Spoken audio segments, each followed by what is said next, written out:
Wala, naanuhan siya. Sakit dito. Sorry, be. Sorry, be. Pikit ka muna.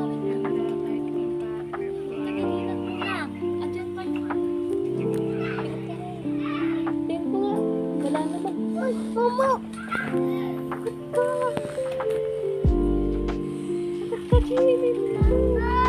Diyak lang. Lipat mo na yan. Lipat mo na.